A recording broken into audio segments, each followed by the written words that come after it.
নমস্কার। শুরু করছি শেষের পরিচয়। অমর কথাশিল্পী শরৎচন্দ্র চট্টোপাধ্যায়ের উপন্যাস শেষের পরিচয়। উপন্যাসটা আমি ধারাবাহিকভাবে পাঠ করছি। আজ 7ম পর্ব। শুনতে থাকুন শেষের পরিচয়। ব্রজবাবু ক্ষণিক স্থির থাকিয়া বলিলেন, গরিবের ঘর, কিছুই নেই, হয়তো তোমার কষ্ট হলো নতুন বউ। সবিতা তাহার মুখের পানে চাহিয়া কহিল, সে হবে না মেজকর্তা, তুমি আমাকে কটু কথা বলতে পাবে না। এইটুকুই আমার শেষ সম্বল।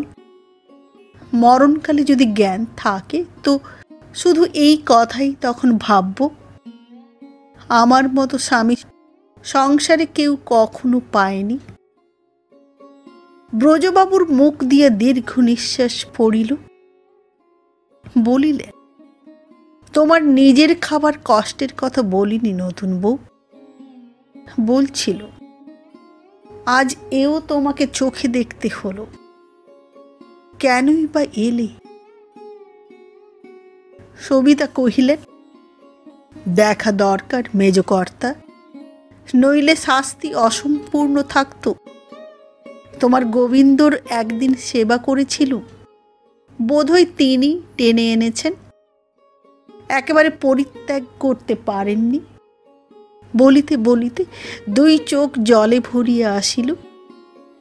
আঁচলে মুছিয়ে ফেলি কহিল, এক মনে যদি তাকে চাই, মনের কোথাও যদি ছলনা না রাখি, তিনি কি আমাকে মার্জনা করবেন না মেজকর্তা? ব্রজবাবু কষ্টে অশ্রু সংবরণ করিয়া বলিলেন, নিশ্চয়ই নিশ্চয়ই করেন, কিন্তু কি করে জানতে পারব? তা জানি নে নতুন বউ, সে দৃষ্টি বোধ করি তিনিই দেন। সবিতা বহুক্ষণ অধোমুখে বসিয়া থাকি মুখ তুলিল, জিজ্ঞাসা করিল, আজ তুমি কোথায় গিয়েছিলে? ব্রজবাবু বলিলেন, নন্দ সাহার কাছে কিছু টাকা পেত, দিলেন। কি জানো? সে শুনতে চাইনি, দিলে কি না বলো। ব্রজবাবু না দিবার কারণটা ব্যক্ত করিতে কতই যেন কুণ্ঠিত হইয়া উঠিলেন। বলিলেন, আনন্দপুরের সাহাদের তো জানুই, তারা অতি সজ্জন ধর্মভীরু লোক, কিন্তু দিনকাল এমন পড়েছে যে মানুষে ইচ্ছে করলেও পেরে ওঠে না। তাছাড়া নন্দ শাহ এখন অন্ধ, কারবার গিয়ে পড়েছে ভাইপোদের হাতে, কিন্তু দেবে একদিন নিশ্চয় নিশ্চয়, সে আমি জানি। কেননা ফাঁকি দিতে তাদের আমি দেব না। নন্দসাকে আমি ভুলিনি। কি করবে? নালিশ? হ্যাঁ, আর যদি কোনো উপায় না পাই। ব্রজবাবু হাসিয়া বলিলেন, মেজাজটি দেখছি এক তিলও বদলায়নি। কেন বদলাবে? মেজাজ তোমাদেরই বদলেছে নাকি? দুঃসময় কার বেশি তোমার চেয়ে? কিন্তু কাকে ফাঁকি দিতে পারলে? আমার মতো কৃতজ্ঞের ঋণও শেষ কপটতকু দিয়ে শোধ করে দিলে, তাদেরও তাই করতে হবে। শেষ কড়িটা পর্যন্ত আদায় দিয়ে তবে তারা অব্যাহতি পাবে। তাদের উপর তোমার এত রাগ কিসের? রাগ তো নয়, আমার জ্বালা। তোমাকে ভাই ঠকালে, বন্ধু ঠকালে, আত্মীয় স্বজন, কর্মচারী, স্ত্রী পর্যন্ত তোমাকে ঠকাতে ছাড়লে না। এবার আমার সঙ্গে তাদের বোঝাপড়া। তোমার নতুন কুটুম্বরা আমাকে চেনে না, কিন্তু তারা চেনে। ব্রজবাবুর বহুদিন পূর্বের কথা মনে পড়িল। তখনও একবার ডুবিতে বসিয়েছিলেন। তখন এই রমণী হাত ধরিয়ে তাহাকে ডাঙায় তুলিয়েছিল। বলিলেন, হ্যাঁ, তারা বেশ চেনে। নতুন বউ মরেছে জেনে যারা স্বস্তিতে আছে তারা একটু ভয় পাবে, ভাববে ভূতের উপদ্রব ঘটল, হয়তো গয়ায় পিণ্ডি দিতে ছুটবে। সবিতা কহিল, তারা যা ইচ্ছে করুক, ভয় করিনি, শুধু তুমি পিণ্ডি দিতে না ছুটলেই হলো। ওইখানেই আমার ভাবনা, নিজে করবে না তো সে কাজ। ব্রজবাবু চুপ করিয়া বসিয়া রহিলেন। উত্তর দিলে না যে। ব্রজবাবু আরও কিছুক্ষণ তাহার মুখের প্রতি নীরবে চাহিয়া রহিলেন। অপরাহ্ন, সূর্যের কতকটা আলো জানালা দিয়ে মেঝের উপর রাঙা হইয়া ছড়াইয়া পড়িয়াছিল। তাহার প্রতি সবিতার দৃষ্টি আকর্ষণ করি ধীরে ধীরে বলিলেন, এর মতোই আমার বেলা পড়ে এলো নতুন বউ। পাওনা বুঝে নেবার আর সময় নেই, কিন্তু তুমি ছাড়া সংসারে বোধহয় আর কেউ নেই যে বোঝে আমি কত ক্লান্ত। ছুটির দরখাস্ত পেশ করে বসে আছি, মঞ্জুরি এলো বলে। যা নিয়েছি, যা দিয়েছি, তার হিসেব নিকেশ হয়ে গেছে। হিসেব ভালো হয়নি জানি, গোঁজামিল অনেক রয়ে গেছে, কিন্তু তবু তার জের টানতে আর আমি পারবো না। তোমার এই অনুরোধ ফিরিয়ে নাও। সবিতা এক দৃষ্টি চাহিয়া শুনিতেছিলেন স্বামীর কথাগুলি। শেষ হইলে শুধু জিজ্ঞাসা করিল, সত্যি কি আর পারবে না মেজকর্তা? সত্যি কি বড় ক্লান্ত হয়ে পড়েছ? সত্যি বড় ক্লান্ত নতুন বউ। কত যে ক্লান্ত সে তুমি ছাড়া আর কেউ বুঝবে না। সত্যি আর পারবো না। তারা বলবে আলস্য, বলবে জড়তা, ভাববে আমার নিরাশার হাউ হুতাশ। তারা তর্ক করবে, যুক্তি দেবে, মেরে মেরে এখনো ছোটাতে চাইবে। তারা এই কথাটাই কেবল জেনে রেখেছে যে কলে দম দিলেই চলে, কিন্তু তারও যে শেষ আছে এ তারা বিশ্বাস করতে পারে না। তারা এই কথাটাই কেবল জেনে রেখেছে যে কলে দম দিলেই চলে। আমি বিশ্বাস করলে তুমি খুশি হবে। খুশি হব কিনা জানি না, কিন্তু শান্তি পাবো। কি এখন করবে? রেনুকে সঙ্গে নিয়ে বাড়ি যাব। সেখানে সব গিয়েও যা বাকি থাকবে তাতে কোনো মতে আমাদের দিনপাত হবে। আর যারা আমাদের ত্যাগ করে কলকাতায় রইল তাদের ভাবনা নেই, সে তো তুমি আগেই শুনেছ। রেনুর ভার কাকে দিয়ে যাবে মেজকর্তা? ব্রজবাবু বলিলেন, দিয়ে যাব ভগবানকে। তার চেয়ে বড় আশ্রয় আর নেই। সবিতা স্তব্ধভাবে বসিয়ে রহিল। ভগবানে তাহার অবিশ্বাস নাই, কিন্তু নিজের মেয়ের সম্বন্ধে অত বড় নির্ভরতায় নিশ্চিন্ত হইতেও পারে না। শঙ্কায় বুকের ভিতরটায় তোলপাড় করিয়া উঠিল, কিন্তু ইহার উত্তর যে কি তাহাও ভাবিয়া পাইল না। শুধু যে কথাটা তাহার মনের মধ্যে অহরহ কাঁটার মতো বিঁধিতেছিল তাহাই মুখে আসিয়া পড়িল। বলিল, মেজকর্তা, আমাকে টাকাটা ফিরিয়ে দিয়ে কি আমার অপরাধের দণ্ড দিলে? প্রতিশোধের আর কি কোনো পথ খুঁজে পেলে না? ব্রজবাবু বলিলেন, না হয় তুমিই নিজে পথ বলে দাও। আমাদের রতন খুড়ো ও রতন খুড়ির কথা তোমার মনে আছে? সে অবস্থায় রাজি আছো? এত দুঃখেও সবিতা হাসিয়ে ফেলিল। সলজ্জে কহিল, ছি ছি, কি কথা তুমি বলো? ব্রজবাবু কহিলেন, তবে কি করতে বলো? নতুন বউ গয়না চুরি করে পালিয়েছে বলে পুলিশে ধরিয়ে দেব? প্রস্তাবটা এত হাস্যকর যে বলা মাত্রই দুজনে হাসিয়ে ফেলিলেন। সবিতা বলিল, তোমার যত সব উদ্ভট কল্পনা। বহুদিন পরে উভয়ের রহস্যোজ্জ্বল একটুমাত্র হাসির কিরণে ঘরের গুমুট অন্ধকার যেন অনেকখানি কাটিয়া গেল। ব্রজবাবু বলিলেন, শাস্তির বিধান সকলের এক নয় নতুন বউ। দণ্ড দিতেই যদি হয়, তোমাকে আর কি দণ্ড দিতে পারি?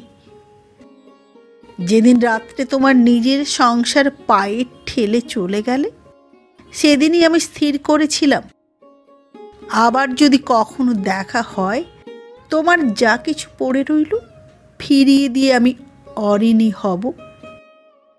সবিতার বিদ্যুৎ বেগে মনে পড়িল স্বামীর একটা কথা, যাহা তিনি তখন প্রায়ই বলিতেন, ঋণ রেখে মরতে নেই নতুন বউ, সে পরজন্মে এসেও দাবি করে। এই তার ভয়, কোনো সূত্রেই আর যেন না উভয়ের দেখা হয়, সকল সম্বন্ধ যেন এইখানেই চিরদিনের মতো বিচ্ছিন্ন হইয়া যায়। কহিল, আমি বুঝেছি মেজকর্তা, ইহ পরকালে আর যেন না তোমার উপর আমার কোনো দাবি থাকে, সমস্তই যেন নিঃশেষ হয়, এই তো। ব্রজবাবু মৌন হইয়া রহিলেন, এবং যে আধার এইমাত্র ঈষৎ অপসৃত হইয়াছিল, সে আবার এই মৌনতার মধ্য দিয়ে সহস্রগুণ হইয়া ফিরিয়া আসিল। স্বামীর মুখের প্রতি আর সে চাহিয়া দেখিতেও পারিল না। নতনেত্রে মৃদু কণ্ঠে প্রশ্ন করিল, তোমরা কবে বাড়ি যাবে মেজকর্তা? ব্রজবাবু বলিলেন, যত শীঘ্র পারি।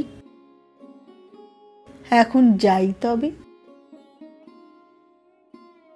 এসো। সবিতা উঠিয়া দাঁড়াইল, বুঝিল সব শেষ হইয়াছে। সেই ভূমিকম্পের রাতে রসাতলের গর্ভ চিরিয়ে যে পাষাণ স্তূপ ঊর্ধ্বক্ষিপ্ত হইয়া উভয়ের মাঝখানে দুর্লঙ্ঘ ব্যবধান সৃষ্টি করিয়াছিল, আজও সে তেমনি অক্ষয় হইয়াই আছে। তাহার তিলার্ধ নষ্ট হয় নাই, সব শেষ হইয়াছে। এই নিরীহ শান্ত মানুষটি যে এত কঠিন হইতে পারে, আজিকার পূর্বে একথা সে কবে ভাবিয়াছিল? ঘরের বাহিরে পা বাড়াইয়ে সে সহসা থমকিয়া দাঁড়াইল, বলিল, মুক্তি পাবে না মেজকর্তা। তুমি বৈষ্ণব, কত মানুষের কত অপরাধী তুমি জীবনে ক্ষমা করেছ, কিন্তু আমাকে পারলে না। এ ঋণ তোমার রইল, একদিন হয়তো তা জানতে পাবে। ব্রজবাবু তেমনি স্তব্ধ হইয়াই রহিলেন। সন্ধ্যা হয়, যাইবার সময় রেণু তাহাকে প্রণাম করিল, কিন্তু কিছু বলিল না। এই নীরবতার মন্ত্র সেও হয়তো তাহার পিতার কাছেই শিখিয়াছে। সারদাকে সঙ্গে লইয়া সবিতা বাহিরে আসিলেন। গাড়িতে উঠিয়ে চোখে পড়িল রাখাল তারককে লইয়া দ্রুতপদে এই দিকেই আসিতেছে। তারক বলিল, নতুন মা, একবার নেমে দাঁড়াতে হবে যে। আমি প্রণাম করব।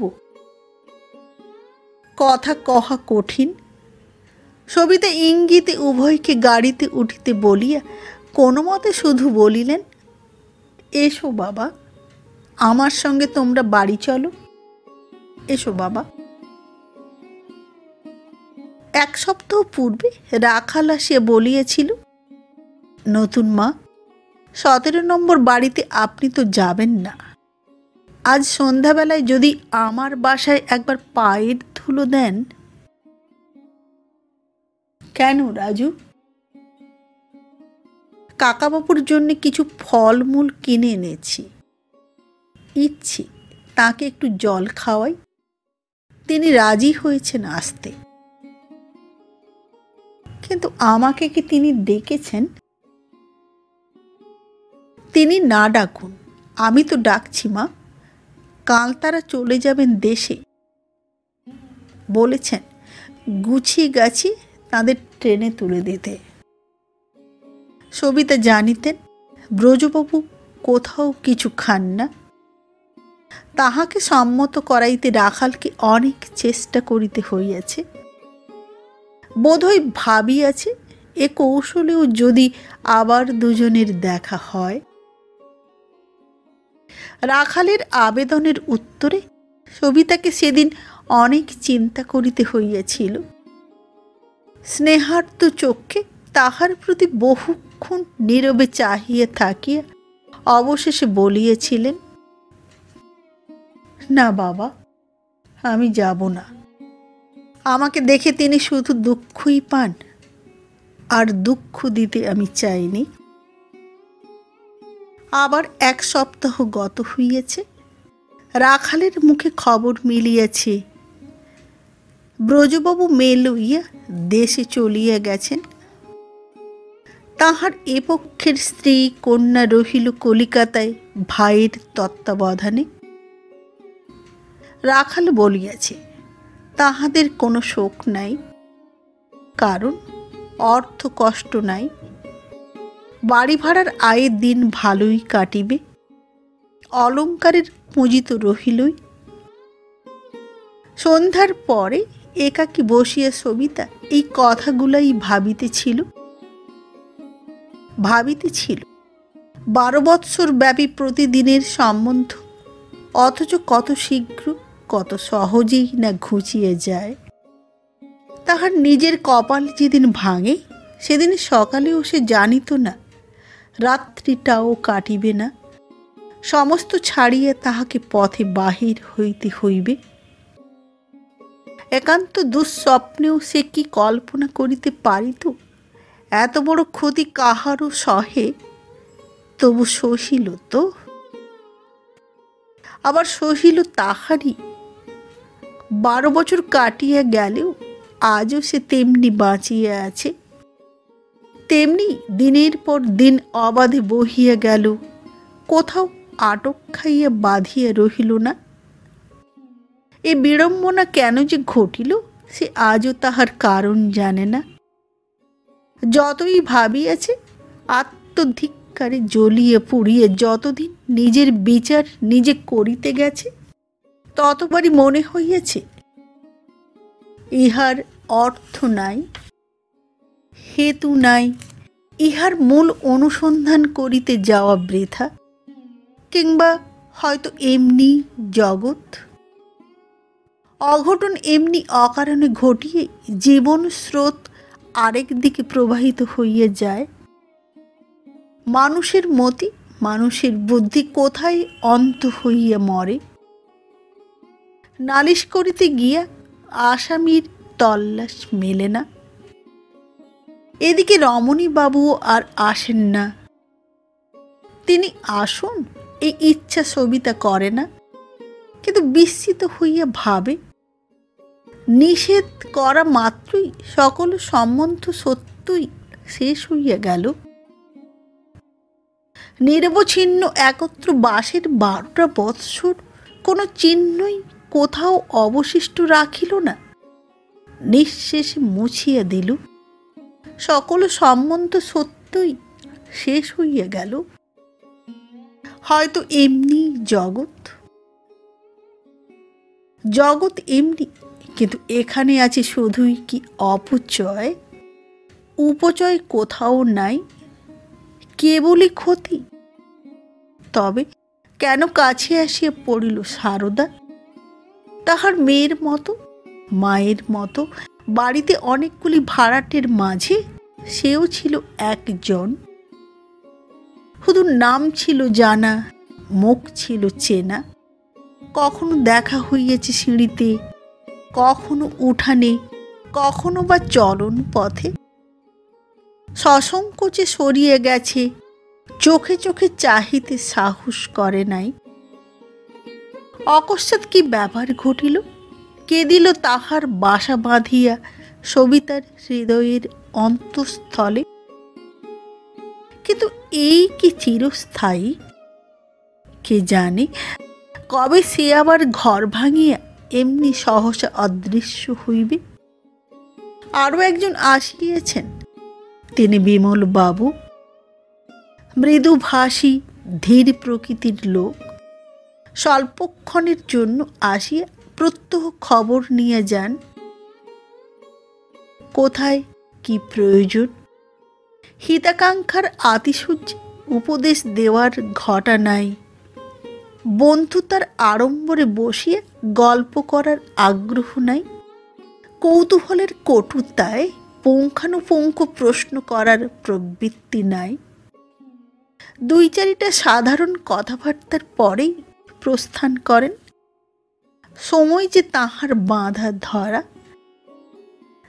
নিয়ম ও সংযমের শাসন যেন এই মানুষটির সকল কাজে, সকল ব্যবহারে বড় মর্যাদা দিয়ে রাখিয়াছে। তবু তাহার চোখের দৃষ্টিকে সবিতা ভয় করে। ক্ষুধার্ত সাপদের দৃষ্টি সে নয়, সে দৃষ্টি ভদ্র মানুষের, তাই ভয়। সে চোখে আছে আরতির মিনতি, নাই উন্মাদ ব্যভিচার। শঙ্কা শুধু তার এই কারণে, পাছে অতর্কিতে পরাভব আসে কখন এই পথে। তিনি আসিলে আলাপ হয় দুজনের এই মতো।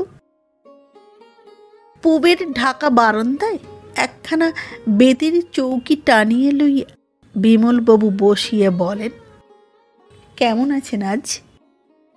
সবিতা বলে, ভালোই তো আছি,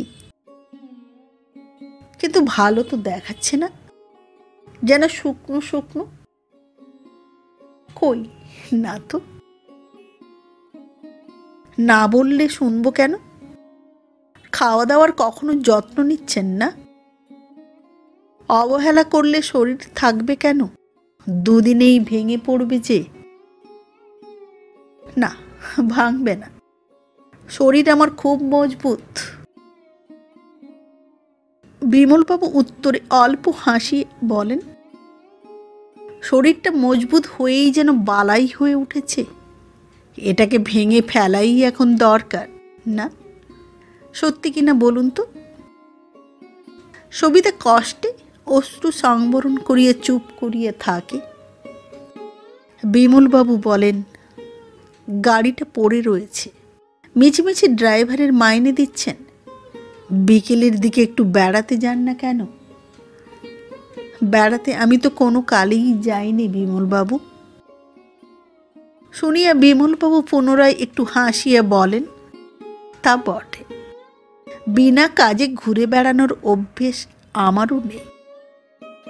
আজ রাখালবাবু এসেছিলেন? না।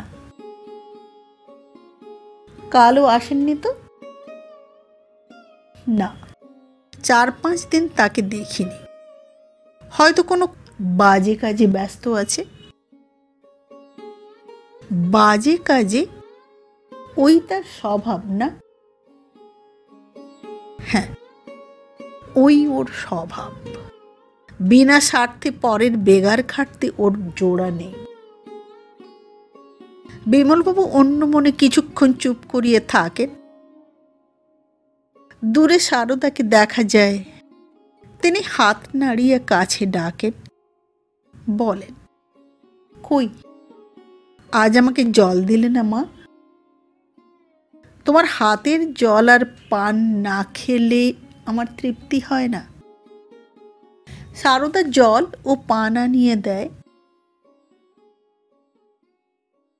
নিঃশেষ করি এক গ্লাস জল খাইয়া পান মুখে দিয়ে বিমলবাবু উঠিয়া দাঁড়ান, বলেন, আজ তাহলে আসি। সবিতা নিজেও উঠিয়া দাঁড়ায়, নমস্কার করিয়া বলে, আসুন। দিন তিনেক পরে এমনি ধারা আলাপের পরে বিমলবাবু উঠিবার উপক্রম করিতে সবিতা কহিল, আজ আপনার কাজের একটু আমি ক্ষতি করব, এখনই যেতে পাবেন না, বসতে হবে। বিমলবাবু বসিয়া বলিলেন, একটু বসলে আমার কাজের ক্ষতি হয়, এ আপনাকে কে বললে? সবিতা কহিল, কেউ বলেনি, এ আমার অনুমান। আপনার কত কাজ, মিছে সময় নষ্ট হয় তো। বিমলবাবু ঈষৎ হাসিয়া কহিলেন, তা জানি নে, কিন্তু এই জন্যে কি কখনো বসতে বলেন না? সত্যি বলুন তো। এ কথা সত্য নয়, কিন্তু এই লইয়া সবিতা বাদানুবাদ করিল না, বলিল, রমণীবাবুর সঙ্গে আপনার দেখা হয়? হ্যাঁ, প্রায়ই হয়। তিনি আর এখানে আসেন না, আপনি জানেন? জানি বই কি। আর কি তিনি এ বাড়িতে আসবেন না? সে কথা জানি নে, বোধহয় আপনি ডেকে পাঠালেই আসতে পারেন। সবিতা ক্ষণকাল মৌন থাকিয়া বলিল, আজ সকালেই ডাকে একটা দলিল এসে পৌঁছেছে। এই বাড়ি রমণীবাবু আমাকে বিক্রি কবলায় রেজিস্ট্রি করে দিয়েছেন, আপনি জানেন? জানি, কিন্তু দেবার ইচ্ছেই যদি ছিল, সোজা দানপত্র না করে বিক্রি করার ছলনা কেন? দাম তো আমি দিইনি। কিন্তু দানপত্র জিনিসটা ভালো না। সবিতা বলিল, সে আমি জানি বিমলবাবু, আমার স্বামী ছিলেন বিষয়ী লোক, তার সকল কাজেই সেদিন আমার ডাক পড়ত। এ আমার অজানা নয় যে আমাকে দান করার কারণ দেখাতে দলিলে এমন সব কথা লিখতে হতো যা কোনো নারীর পক্ষেই গৌরবের নয়। তবু বলি, এ মিথ্যের চেয়ে সেই ছিল ভালো। ইতিপূর্বে এরূপ হেতুও ঘটে নাই, এমন করিয়া সবিতা কথাও বলে নাই। বিমলবাবু মনে মনে চঞ্চল হইয়া উঠিলেন, বলিলেন, ব্যাপারটা একেবারেই যে মিথ্যে তাও নয় নতুন বউ। নতুন বউ সম্বোধনটা নতুন। সবিতার মুখ দেখিয়া মনে হইল না সে খুশি হইল, কিন্তু কণ্ঠস্বরের সহজতা অক্ষুণ্ণ রাখিয়েই বলিল, ঠিক এই জিনিসটি আমি সন্দেহ করেছিলুম বিমলবাবু। দাম আপনি দিয়েছেন, কিন্তু কেন দিলেন? তার দান নেওয়ার তবু একটা সান্ত্বনা ছিল, কিন্তু আপনার দেওয়া তো নিছক ভিক্ষে। এ আমি কিসের জন্য নিতে যাব বলুন তো? বিমলবাবু নীরবে নত মুখে বসিয়া রহিলেন। সবিতা কহিল, উত্তর না দিলে দলিল ফিরিয়ে দিয়ে আমি চলে যাব বিমলবাবু। এবার বিমলবাবু মুখ তুলিয়া চাহিলেন, বলিলেন, এই ভয়েই দাম দিয়েছি, পাছে আপনি কোথাও চলে যান। না দিয়ে থাকতে পারিনি বলেই বাড়িটা আপনার কিনে রেখেছি। টাকা তিনি নিলেন। হ্যাঁ, ভেতরে ভেতরে রমণীবাবুর বড় অভাব হয়েছিল, আর যেন পেরে উঠছিলেন না। সবিতা কিছুক্ষণ মৌন থাকিয়া বলিল, আমারও সন্দেহ হতো, কিন্তু এতটা ভাবিনি। আবার একটু চুপ করিয়া থাকিয়া কহিল, শুনেছি আপনার অনেক টাকা। এ কটা টাকা হয়তো কিছুই নয়, তবু আসল কথাই যে বাকি রয়ে গেল বিমলবাবু।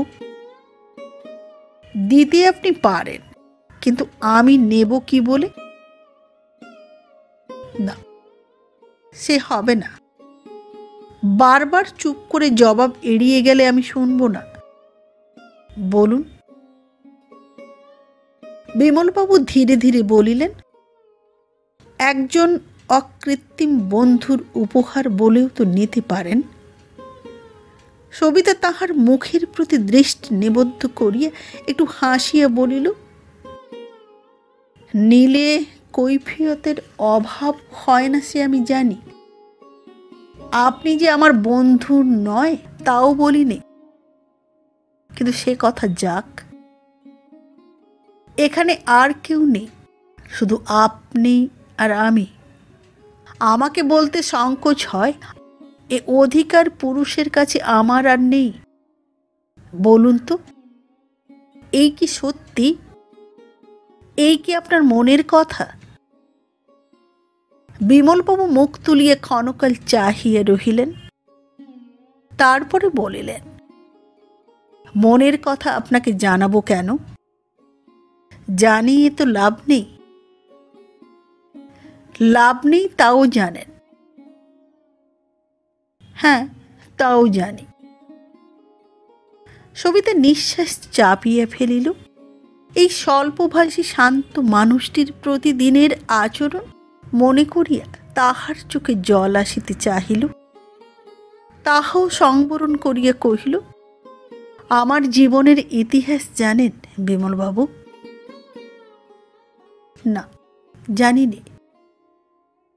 শুধু যা ঘটেছে, যা অনেকে জানে, আমিও কেবল সেইটুকুই জানি নতুন বউ, তার বেশি নয়।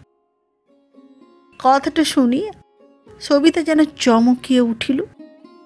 যা ঘটেছে সে কি তবে আমার জীবনের ইতিহাস নয় বিমলবাবু? ও দুটো কি একেবারে আলাদা? বলুন তো সত্যি করে।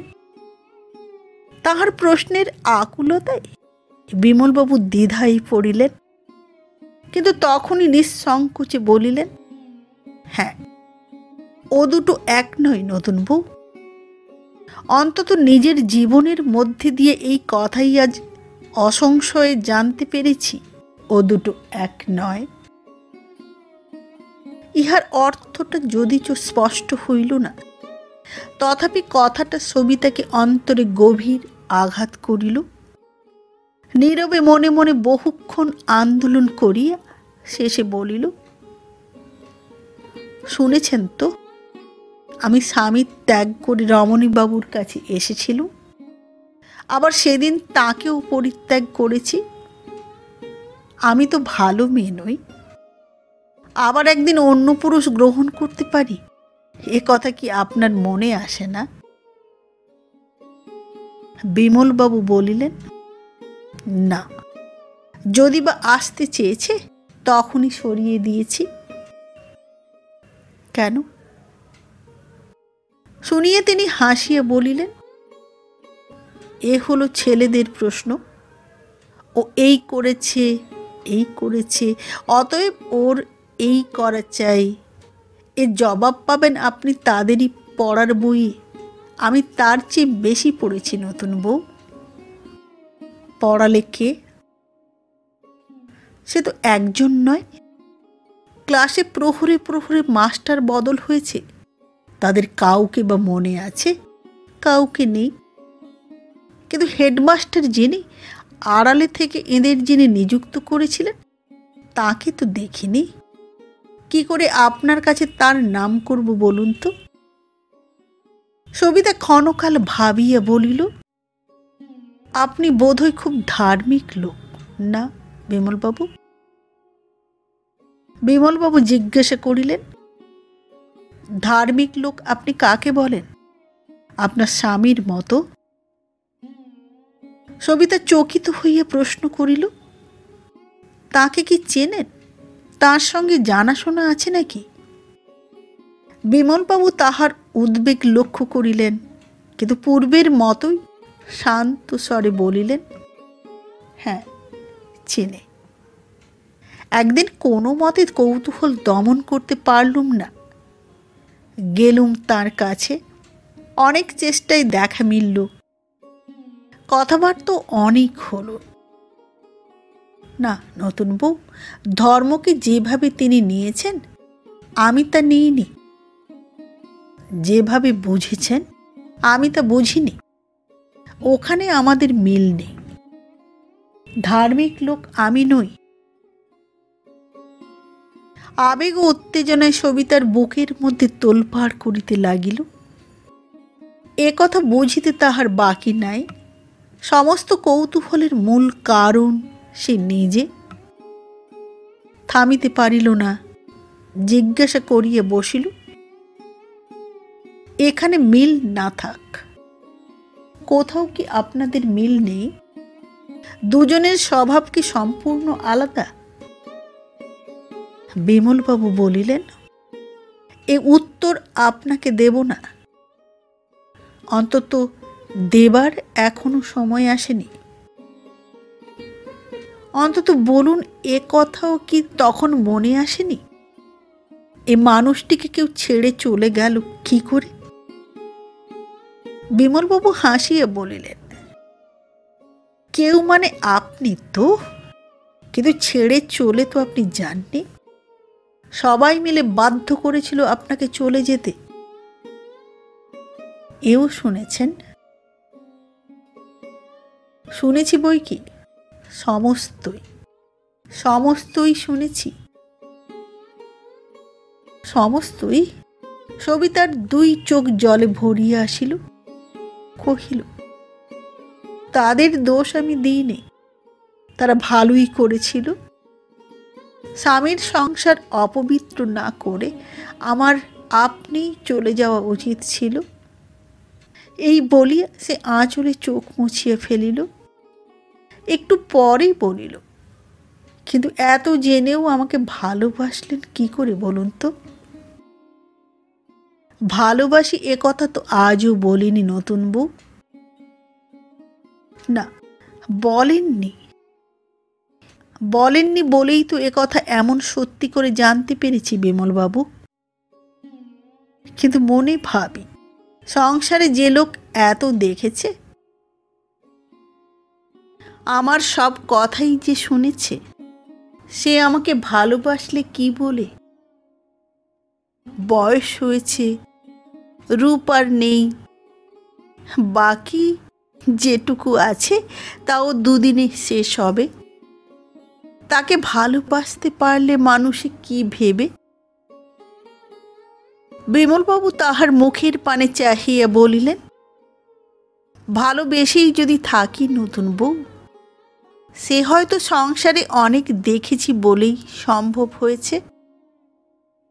বইয়ে পড়া পরের উপদেশ মেনে চললে হয়তো পারতুম না, কিন্তু সে যে রূপ যৌবনের লোভে নয়, এ কথা যদি সত্যিই বুঝে থাকেন আপনাকে কৃতজ্ঞতা জানাই। সবিতা মাথা নাড়িয়া কহিল, হ্যাঁ, এ কথা আমি সত্যিই বুঝেছি। কিন্তু জিজ্ঞাসা করি, আমাকে পেয়ে আপনার লাভ কি হবে? কি করবেন আমাকে নিয়ে?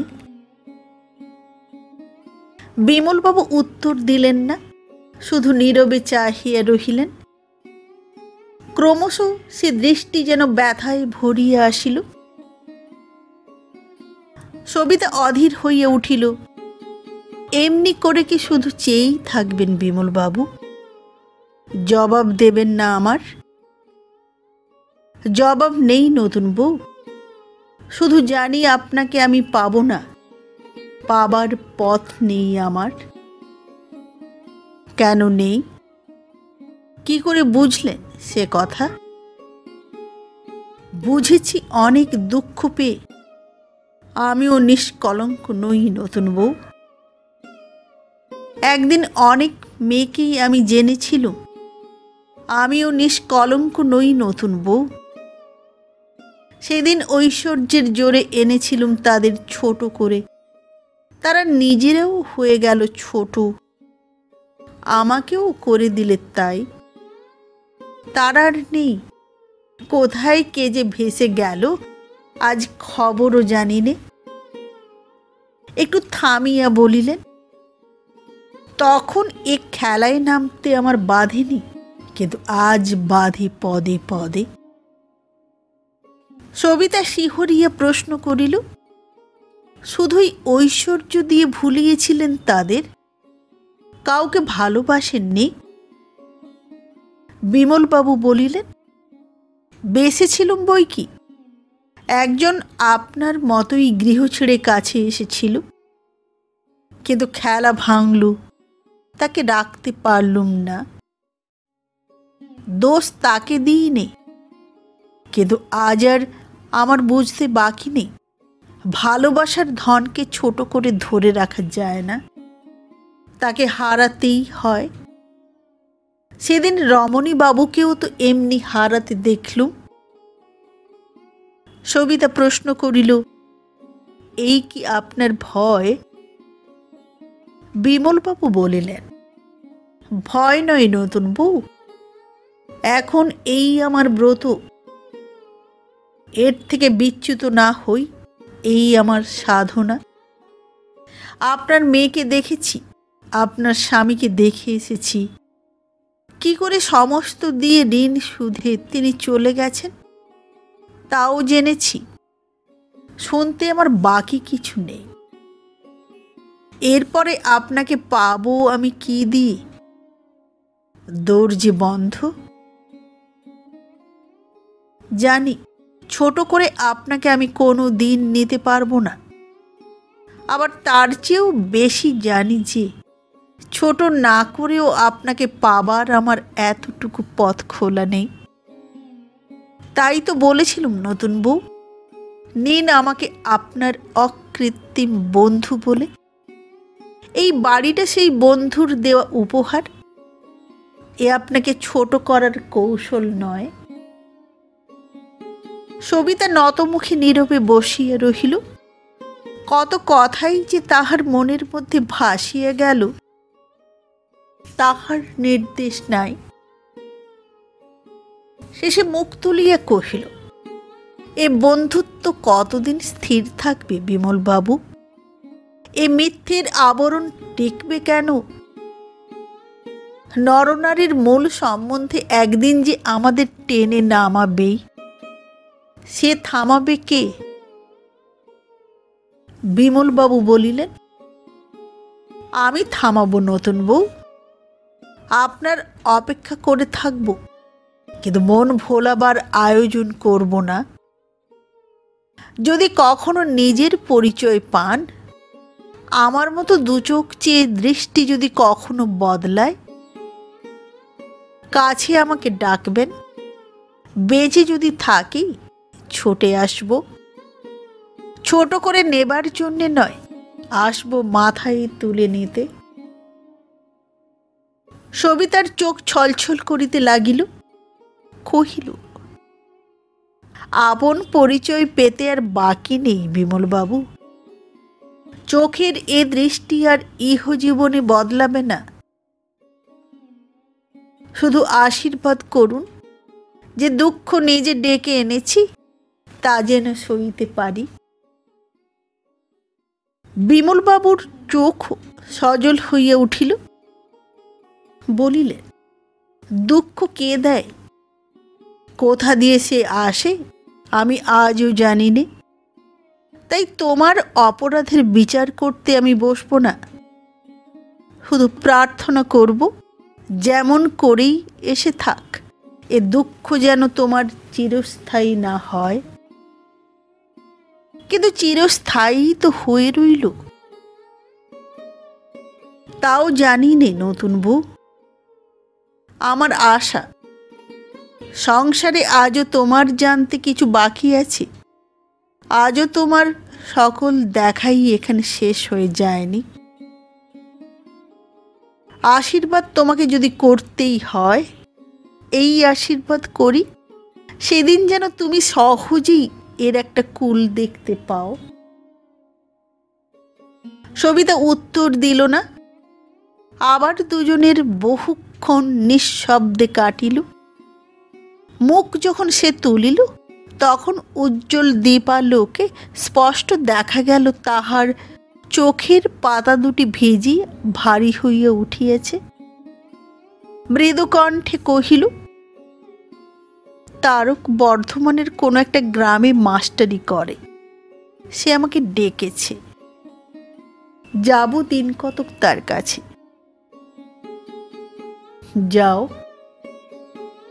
তুমি কি এখন কিছুদিন কলকাতাতেই থাকবে? থাকতেই হবে, এখানে একটা নতুন অফিস খুলেছি, তার অনেক কাজ বাকি। সবিতা একটুখানি হাসিয়া বলিল, টাকা তো অনেক জমালে, আর কি করবে? প্রশ্ন শুনিয়া বিমল বাবু হাসিলেন, বলিলেন, জমাইনি, ওগুলো আপনি জমে উঠেছে নতুন বউ, ঠেকাতে পারিনি বলে। কি করব জানিনি, ভেবেছি সময় হলে একজনের কাছে শিখে নেব তার প্রয়োজন। সবিতা উঠিয়া গিয়ে পাশের জানালাটা খুলিয়া দিয়ে ফিরিয়া আসিয়া বসিল। বলিল, এ বাড়িটায় আর আমার দরকার ছিল না, ভেবেছিলুম ভালোই হলো যে গেল, একটা ঝঞ্ঝাট মিটল, কিন্তু তুমি তা হতে দিলে না। ভাড়াটেরা রইল, এদের দেখো। দেখব। আরেকটি অনুরোধ করব, রাখবে? কি অনুরোধ নতুন বউ? আমার মেয়ে, আমার স্বামী রইলেন বনবাসে, যদি সময় পাও তাদের একটু খোঁজ নিও। বিমলবাবু হাসি মুখে একটুখানি ঘাড় নাড়িলেন, কিছুই বলিলেন না।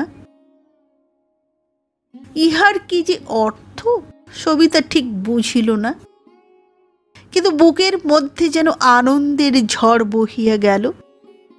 হাত দুটি এক করিয়া নীরবে কপালে ঠেকাইল। তাহার মুখের প্রতি চাহিয়া বলিল, আমার স্বামীর কথা একদিন তোমাকে নিজের মুখে শোনাব,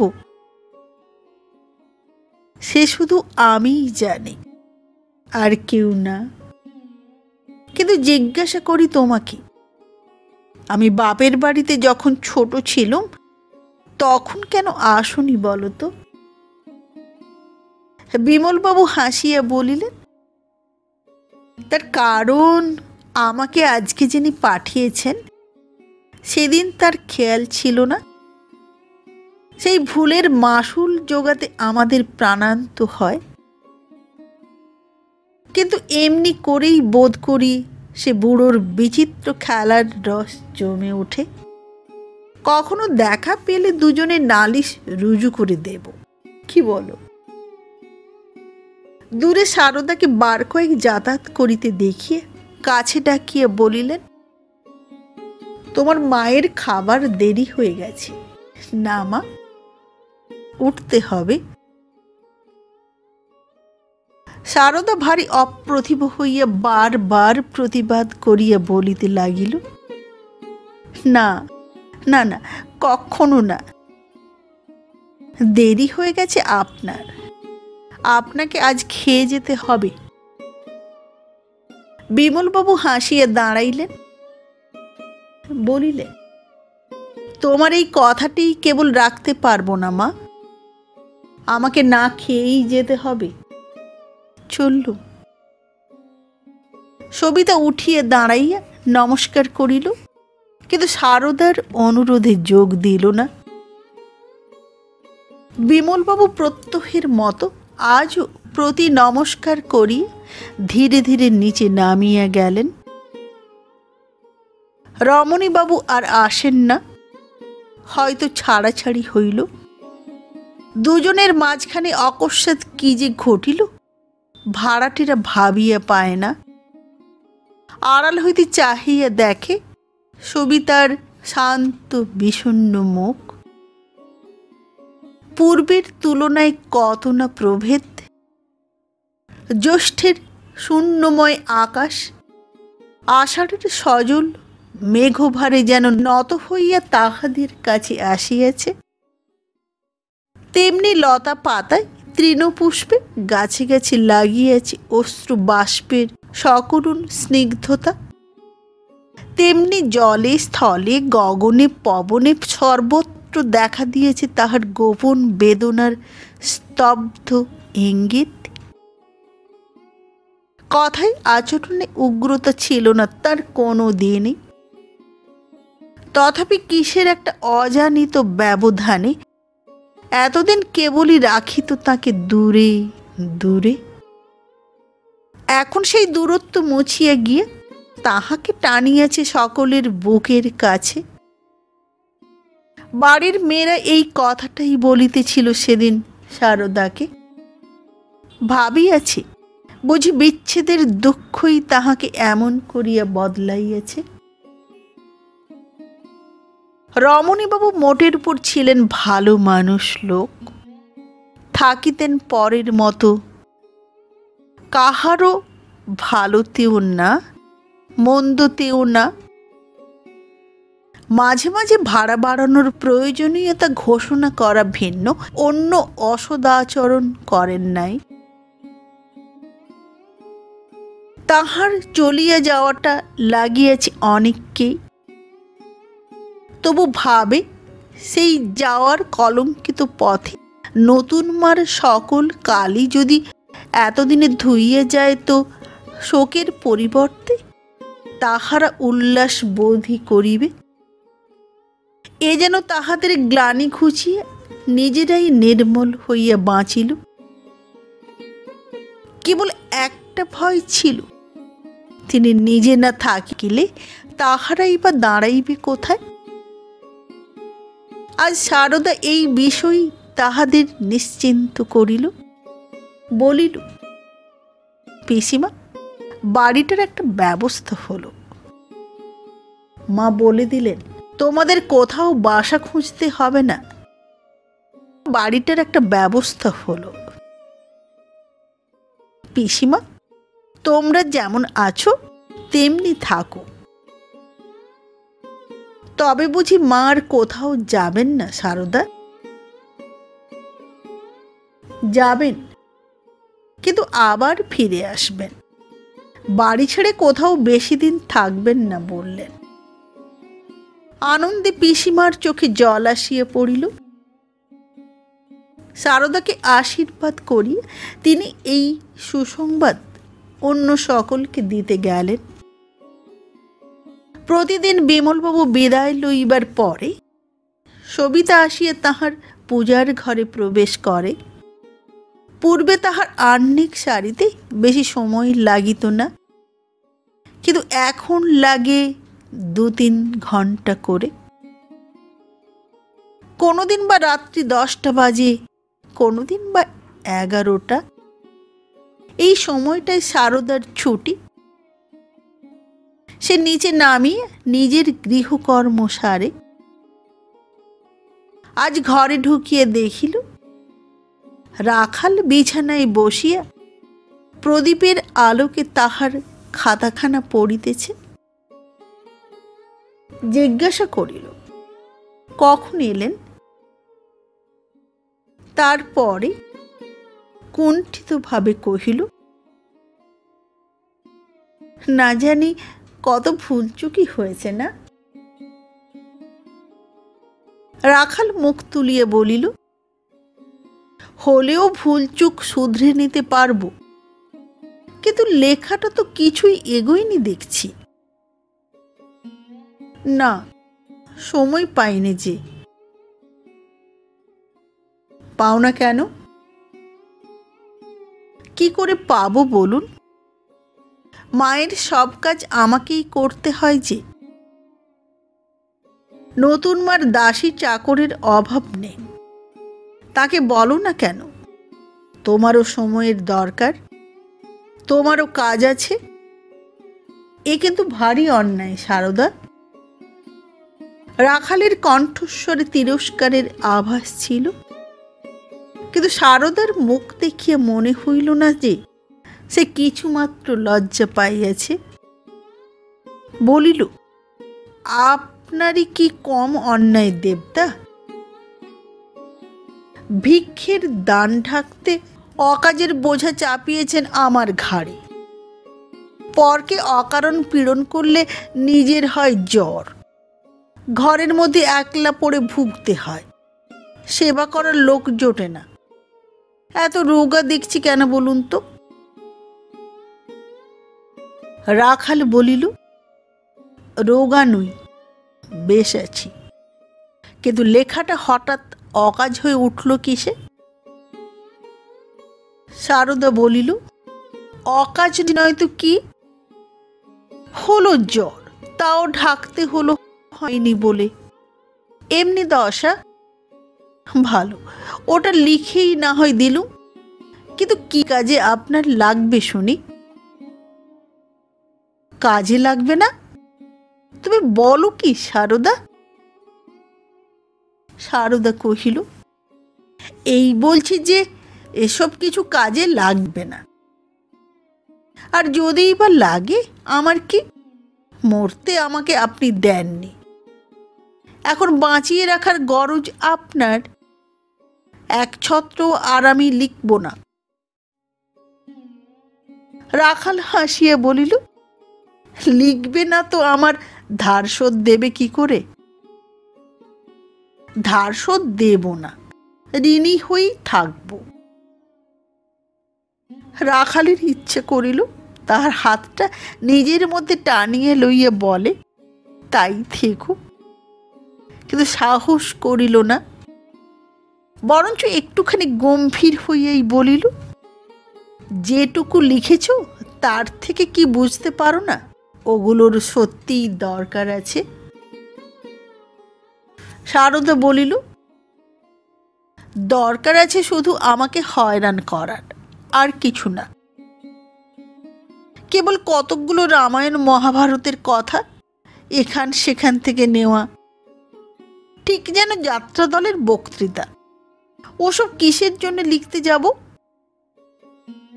তাহার কথা শুনিয়া রাখাল যতটা হইল বিস্ময়পন্ন, তার ঢের বেশি হইল বিপদাপন্ন। বস্তুত লেখাগুলা তাই বটে। সে যাত্রার পালা রচনা করে, নকল করাইয়া আধিকারিকদের দেয়, ইহাই তাহার আসল জীবিকা। কিন্তু উপহাসের ভয়ে বন্ধু মহলে প্রকাশ করে না। বলে ছেলে পড়ায়। ছেলে পড়ায় না যে তাহা নয়, কিন্তু এ আয় তাহার ট্রামের মাসুলের সংকুলান হয় না। তাহার ইচ্ছা নয় যে উপার্জনের এই পন্থাটা কোথাও ধরা পড়ে। যেন এ বড় অগৌরবে, ভারী লজ্জার। তাহার এমন সন্দেহও জন্মিল, নিজেকে সারদা যতটা অশিক্ষিতা বলিয়া প্রচার করিয়াছিল, হয়তো তাহা সত্য নয়, হয়তোবা সম্পূর্ণ মিথ্যা, কি জানি, হয়তোবা তাহার চেয়েও। রাগে মনের ভিতরটা কেমন জ্বলিয়া উঠিল, কারণ সে জানে তাহার পল্লবগ্রাহী বিদ্যা। যতটা জানে আইনস্টাইনের রিলেটিভিটি, ততটাই জানে অন্ধকারে চলার মতো প্রতি পদক্ষেপেই তাহার ভয়, পাছে গর্তে পা পড়ে। যাত্রার পালা লেখার লজ্জাটাও তাহার এই জাতীয়। সারদার প্রশ্নের উত্তরে কথা খুঁজিয়ে না পাইয়া বলিয়া উঠিল, আগে তো তুমি ঢের ভালো মানুষ ছিলে সারদা, হঠাৎ এমন দুষ্টু হয়ে উঠলে কি করে? সারদা হাসিয়া উঠিয়া কহিল, দুষ্টু হয়ে উঠেছি? ওঠোনি? ভালো, তোমার মতে দরকারি কাজটা কি শুনি? বলছি, আগে আপনি বলুন, 6-7 দিন আসেননি কেন? শরীরটা একটু খারাপ হয়েছিল সারদা। মিছে কথা। এই বলিয়া সারদা তাহার মুখের প্রতি কিছুক্ষণ নীরবে চাহিয়া থাকিয়া বলিল, হয়েছিল জ্বর, এবং তাও খুব বেশি। একে শরীর খারাপ বলে উড়িয়ে দিলে সে হয় মিথ্যে কথা। আপনার বুড়ো ঝি, যাকে নানি বলে ডাকেন, সেও ছিল শয্যাগত। স্টোভ জ্বালিয়ে নিজেকে করতে হয়েছে সাগু বার্লি তৈরি। শুনি আপনার বন্ধু বান্ধব আছে অনেক, তাদের কাউকে খবর দেননি কেন? প্রশ্নটা রাখালের নতুন নয়। গত বছরেও প্রায় এমনি অবস্থাই ঘটিয়েছিল, কিন্তু সে চুপ করিয়া রহিল। একথা স্বীকার করিতে পারিল না যে সংসারে বন্ধু সংখ্যা যাহার অপরিমিত, দুঃখের দিনে ডাক দিবার মতো বন্ধুর তাহারই সবচেয়ে অভাব। সারদা বলিল, তারা যাক, কিন্তু নতুন মাকে খবর দিলেন না কেন? প্রত্যুত্তরে রাখাল সবিস্ময়ে বলিয়া উঠিল, নতুন মা যাবেন আমার সেই পচা এঁদো পোড়া বাসায় সেবা করতে? তুমি কি যে বলো সারদা, তার ঠিকানা নেই। কিন্তু আমার অসুখের সংবাদ তোমাকেই বা দিলে কে? সারদা কহিল, যেই দিক, কিন্তু দুঃখ এই যে সময়ে দিলে না। শুনে নতুন মা বললেন, রাজু আমার রেনুকে বাঁচালি, দিনের বেলায় রেঁধে সকলের মুখে অন্ন জুগিয়েছে, রাত্রিরে সারা রাত জেগে সেবা করে, নিজের সমস্ত পুঁজি খুইয়ে ডাক্তার বদ্যির ঋণ শুধে। আর ও যখন পড়ল অসুখে, তখন আপনি গেল জ্বরের তেষ্টার জল কল থেকে আনতে। উনুন জেলে আপনি করলে খিদের পথ্যি তৈরি। ও ওষুধ পেলে না, আনবার লোক নেই বলে। কিন্তু আমাকে খবর দেবে কেন মা? আমাকে তার বিশ্বাস তো নেই। মেয়ের অসুখে পরের নাম করে এসেছিল যখন সাহায্য চাইতে, তাকে দিইনি তো। বলিতে বলিতে সারদার নিজের চোখেই জল উপচিয়া উঠিল। কহিল, কিন্তু সে না হয় নতুন মা, আমি কি দোষ করেছিলুম দেবতা? কেরানিগিরি করে আজও টাকা শোধ দিইনি, সেই রাগে নাকি? নমস্কার। শেষের পরিচয় আজ এই পর্যন্ত। আবার দেখা হবে আগামী পর্বে উপন্যাসের পরবর্তী অংশ নিয়ে। আজকের মতো নমস্কার।